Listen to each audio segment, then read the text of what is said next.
Hi, it's Pastor Paul L. Anderson here at the Fountain of Raleigh Fellowship, where we believe God's blessings never stop flowing. What a triumphal Thursday. We thank God for the powerful ways in which He has blessed us all week long. We know this is also a day that we pray for the Catholic Church. Today is the day in which they begin to celebrate the life of Pope Emeritus Benedict. We thank God for his life and his ministry, and we thank God for all of those who've gone on before us. Our text on today, out of Joshua, the first chapter, verses 1 through 9, is a very powerful text. We find this as being the reading that helps us to see that God is now passing over the reins to Joshua. The verse leads us out in the first verse. It says that after the death of Moses, the Lord's servant, the Lord spoke to Joshua, the son of Nun, Moses' assistant, and he said, "Moses, my servant, is dead." You know, in all of our lives, there are monumental leaders who pass away. And when they die, it means that somebody has to pick up the torch. We find out in our text today, Moses is now dead. The Lord tells Joshua, Moses is dead. You know, too oftentimes you and I, when we have loved ones, when we have leaders who've died, we need to take a moment.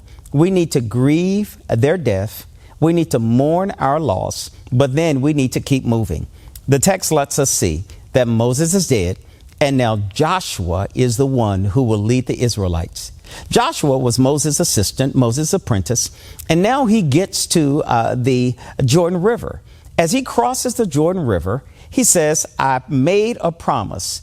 I promise Moses, I promise God that I will do whatever you ask me to do. But God made a promise to Moses, and God made a promise to Joshua. He said, wherever your feet trod, that will be the place that you will have. Your enemies will not be able to stand against you. You will find out that when you cross the Euphrates River, the Mediterranean Sea, even in the land of the Hittites, you will find out that nobody will be able to stand against you. The Lord tells Moses, I'll be with you. Now the Lord tells Joshua, I will be with you, and you will not fail, and I will not abandon you. The Lord tells Joshua some powerful words in verse 6 and 7. He says, be strong and courageous. Verse 7, he says, be strong and very courageous.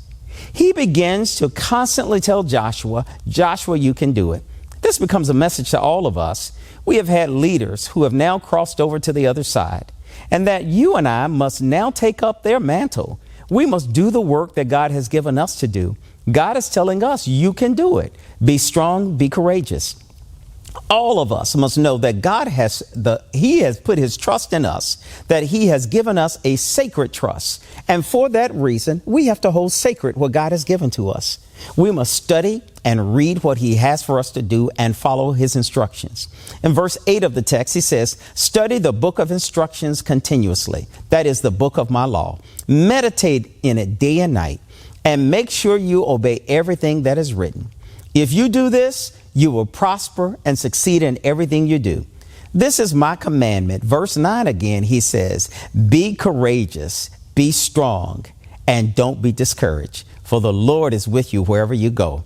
I think the message for Joshua is a message for all of us. Be strong, be very courageous, because the Lord is going to be with you everywhere you go. You know, I'm always mindful when I read this portion of the verse. My parents would always leave us when we're about to leave them, or they're about to leave us. They would say, take the Lord with you everywhere you go.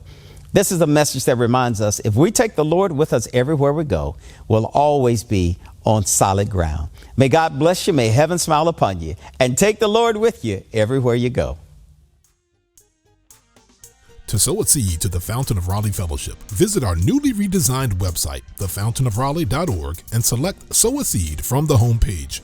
Also, giving has been made easier with the new Fountain of Raleigh app, available now in the Apple App Store and Google Play Store. Download today, select Giving from the main menu, and then follow the directions to complete your giving through Subsplash. Thank you so very much for all of your gifts and donations that you've given to the Fountain of Raleigh Fellowship. We thank you for what you've done in the past, what you're currently doing, and what you will do in the future. Your gifts and donations helps us to spread the gospel of Jesus Christ, not only locally, but throughout the world. Thank you again for your gifts, and may God continue to richly bless you. It is here at the Fountain that we believe that we are exceedingly and abundantly blessed, and may you receive those blessings that God has in store for you.